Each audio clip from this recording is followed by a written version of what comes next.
अंशु जी मुझे बताइए, पंडित नेहरू का ये गुनाह था? बोलिए हाँ या ना। इंदिरा गांधी की छाती में गोली लगी? बोलिए हाँ या ना।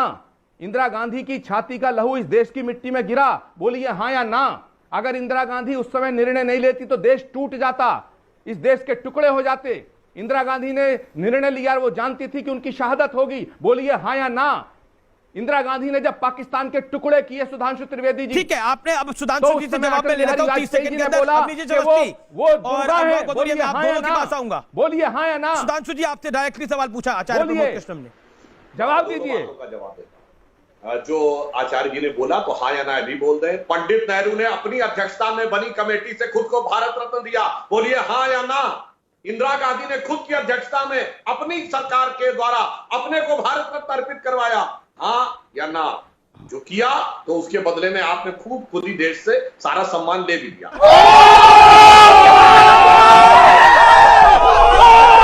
कि भाई मजा आया। शाहीन बाग में मुद्दा शुरू हुआ था सीए से, बल्कि मैं कहूंगा आसाम की संस्कृति की रक्षा के नाम पर, और जो बातें निकल के सामने आ रही, जो दर्द छलक रहे हैं पुराने, तो मुझे वही पंक्ति, अभी एक एक स्टेप बता रहा हूं सर, वही पंक्ति याद आती है। दिल ने फिर याद किया, वर्क सी लहराई है, फिर कोई चोट मोहब्बत की उभर आई है।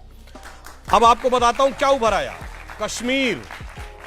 कश्मीर सेकुलरिज्म का प्रतीक था, 370 हटा दी गई। यहां सब यंग बच्चे बैठे हैं, मैं बताना चाहता हूं सेकुलर वर्ड भारत के संविधान में कब डाला गया? 1976 में, आपातकाल में पूरा विपक्ष जेल में था, और संविधान का प्रियम्बल, जिसे डॉक्टर अंबेडकर ने संविधान की आत्मा कहा था, उसमें संशोधन करके डाला गया 42वां संविधान संशोधन। वहां तक तो ठीक है।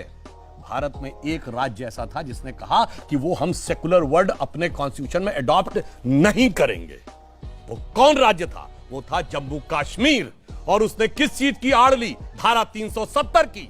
अब आप बताइए, जिस राज्य ने सेकुलर वर्ड को अडॉप्ट नहीं किया, जिस 370 के चलते हुए वो 370 हटना सेकुलरिज्म का प्रतीक हो गया, सेकुलरिज्म पे आघात हो गया, इससे बड़ा छल, प्रपंच, छलावा कोई दूसरा हो नहीं सकता। जो रखने की बात कही जा रही है, मौलाना साहब ने एक बड़ी अच्छी बात कही, 15 लाख की बात।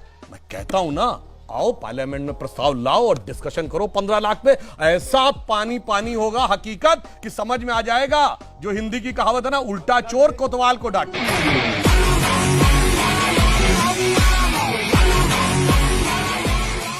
सुनिए, आज बड़े नेता हैं, मगर मैं बताना चाहता हूं, बाला साहब ठाकरे जी के परिवार से आज मुख्यमंत्री का पद आया है। पर याद दिलाना चाहता हूं, 1995 में पहली सरकार थी जब शिवसेना के चीफ मिनिस्टर मनोहर जोशी थे। नहीं हो तो रिकॉर्ड पर निकाल के देख लीजिएगा। प्रेस कॉन्फ्रेंस में उनसे पूछा गया, आप रिमोट से चलते हैं? तो मनोहर जोशी जी ने कहा हाँ। अशोक वानखेड़े जी को याद होगा, वो उन्होंने कहा हाँ, मैं आदरणीय बाला साहब ठाकरे जी के रिमोट से चलता हूं। और आज बाला साहब ठाकरे जी के परिवार के लोग 2-2 रिमोट से चलेंगे, एक तरफ एनसीपी और एक तरफ कांग्रेस।